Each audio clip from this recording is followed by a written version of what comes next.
నమస్తే అండి. Welcome to Kavya's green garden. చూస్తున్నారు కదండీ! మందార పువ్వులనేది ఎంత పెద్ద సైజులో వచ్చి ఎన్ని ఫ్లవర్సు, అలాగే ఎన్ని మొగ్గలున్నాయో అనేది చూసారు కదా! ఇలా పుయ్యాలి అంటే ఎలాంటి జాగ్రత్తలు తీసుకోవాలి, ఎలాంటి ఫెర్టిలైజర్ వాడితే ఇన్ని పువ్వులు పూసాయి అనేది ఈ వీడియోలో తెలుసుకోవచ్చండి. చాలా సింపుల్‌గా ఫెర్టిలైజర్ మన ఇంట్లోనే స్వయంగా ఎలాంటి ఖర్చు లేకుండా మనం ఫెర్టిలైజర్ తయారు చేసుకోవచ్చు అనమాట.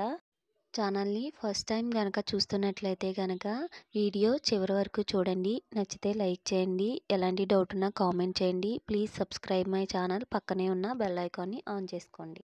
ఇలా పుయ్యాలి అంటే గనక మనం పాట్ సైజ్ అనేది ముందుగా మనం మీడియం సైజ్ పాట్ అనేది ఉండాలండి. మనం మందార మొక్క తెచ్చిపెట్టినప్పుడు మీరు చిన్న మొక్క తీసుకొచ్చి పెద్ద పాట్‌లో పెట్టారంటే గనక మనకి పువ్వులనేవి ఎక్కువగా ఉండవన్నమాట. చూసారు కదండీ! ఇదొచ్చేసి మీడియం సైజ్ పాట్ అనమాట. ఇలా మొక్కని పెట్టుకున్న తర్వాత మనం సాయిల్ మిక్స్ అనేది లూజ్‌గా ఉండేటట్లు చూసుకోవాలన్నమాట. అంటే మనం సాయిల్‌లో ఇసక కలుపుకొని మనం మందార మొక్కని పెట్టుకోవాలి అండి. అలాగే ఇంకొక టిప్ ఏంటి అంటే వాటరింగ్ విషయానికి కూడా మనం మార్నింగ్ టైం గానీ, ఈవినింగ్ టైం గానీ మనం రోజు కూడా వాటరింగ్ అయితే ఇవ్వాలన్నమాట. పెస్ట్ కంట్రోల్స్ అనేవి మందార మొక్కకి ఎప్పుడూ వస్తూనే ఉంటాయండి. అలాంటప్పుడు మనం నీమ్ స్ప్రే అనేది మొక్కను మొత్తం తడిచిపోయే విధంగా మనం స్ప్రే చేసినట్లయితే మిల్లీ బగ్స్ కానీ అలాంటివి తొందరగా కంట్రోల్ అవుతాయి.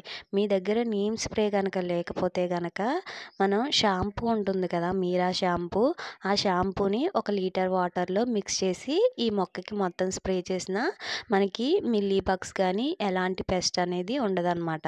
దీనికి ఇలా ఎక్కువగా పువ్వులు పూయాలి అంటే ఇప్పుడు ఫెర్టిలైజర్ అయితే చూడొచ్చండి. చూసారు కదండి! ఈ ఫెర్టిలైజర్ అనేది మన ఇంట్లోనే ఆర్గానిక్‌గా తయారు చేసుకోవచ్చండి. మనం వేస్ట్ అని పడేస్తూ ఉంటాం కదా! వాటితోటే మనం స్వయంగా ఎలాంటి ఖర్చు లేకుండా స్వయంగా ఇంట్లో మనమే ఈ ఫెర్టిలైజర్‌ని తయారు చేసుకోవచ్చండి. ఈ ఫెర్టిలైజర్‌ని మందార మొక్కలకే కాదండి, గులాబీ మొక్కలకి, అలాగే అన్ని రకాల పూల మొక్కలకి, పండ్ల మొక్కలకి అన్నిట్లికి కూడా ఈ ఫెర్టిలైజర్ అనేది చాలా హెల్ప్ అవుతుందనమాట. ఒక్కసారి యూజ్ చేసి చూడండి.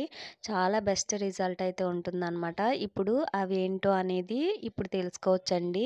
ముందుగా మనకి కావాల్సినది ఆకులు హెల్తీగా రావాలి అంటే గనక మనకి నైట్రోజన్ అనేది అవసరమవుతుంది కదండీ! ఈ నైట్రోజన్ అనేది టీ పౌడర్‌లో ఉంటుందన్నమాట.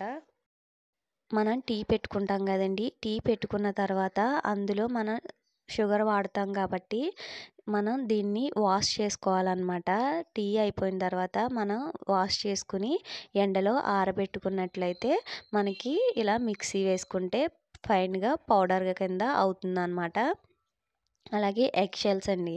మొక్కకి ఎప్పుడూ కూడా మనకి కాల్షియం అనేది చాలా అవసరం అవుతుంది. మనకి కాండం అనేది స్ట్రాంగ్‌గా ఉంటేనే మొక్క హెల్తీగా ఉంటుంది కదా! దానికి మనకి ఎగ్ షెల్స్ అయితే అవసరమవుతాయన్నమాట. ఈ ఎగ్ షెల్స్ అనేవి మనం ఆమ్లెట్స్ వేసుకుంటాం కదా! వాటిని వాష్ చేసి మిక్సీ పట్టుకుంటే ఇలా అవుతుంది. నెక్స్ట్ వచ్చేసి పొటాషియం అనేది చాలా చాలా ఇంపార్టెంట్ అండి మొక్కకి. పువ్వులనేవి మంచి రంగులో అలాగే పెద్ద సైజులో రావాలి అంటే పొటాషియం అవసరం అవుతుంది కదండీ! అదొచ్చేసి బనానా పీల్స్‌లో అయితే ఉంటాయన్నమాట. మనం అరటిపండు తొక్కల్ని ఎండబెట్టుకుని ఇలా మిక్సీ వేసుకుంటే గనక మెత్తగా అయితే అవుతుందండి. ఇప్పుడు మీరు చూస్తున్నారు కదండీ! 3 కూడా ఇలా సమాన క్వాంటిటీలో అయితే తీసుకోవాలన్నమాట. ఇలా తీసుకున్నది ఒకటి మనం చిన్న మొక్క అయితే ఇంత పౌడర్ అయితే సరిపోతుందండి. ఆర్గానిక్ ఫెర్టిలైజర్ ఎప్పుడూ కూడా కొంచెం ఎక్కువైనా ఎలాంటి ప్రాబ్లమ్స్ ఉండవండి. అదే కెమికల్ ఫెర్టిలైజర్ అయితే కొంచెం ఎక్కువయ్యేటప్పటికి మనకి మొక్క అనేది చనిపోతుందనమాట. చూసారు కదండీ! ఇలా పౌడర్ అనేది ఒక్కసారి తయారు చేసుకుని పెట్టుకున్నట్లయితే గనక మనం స్టోర్ చేసుకోవచ్చనమాట. మీకు ఎన్ని రోజులైనా సరే మీకు అలాగే ఉంటుందండి. ఎందుకంటే మనం ఎండలో ఆరబెట్టుకున్నాం కదా! అందుకని చాలా రోజులైతే ఇదైతే నిలవుంటుందండి. మీరిలా ఒక్కసారి తయారు చేసుకుని పెట్టుకుని మీకు ఏ మొక్కలకైతే ఈ ఫెర్టిలైజర్ ఇవ్వాలి అనుకుంటున్నారో ఆ మొక్కలకి డైరెక్ట్‌గా ఇచ్చుకోవచ్చనమాట. ఈ వీడియో గనక నచ్చితే లైక్ చేయండి. Please subscribe my channel. పక్కనే ఉన్న బెల్ ఐకాన్‌ని ఆన్ చేసుకోండి. చేసుకోండి. కామెంట్ చేయడం మర్చిపోకండి ఎలా ఉంది అనేది. Please subscribe my channel.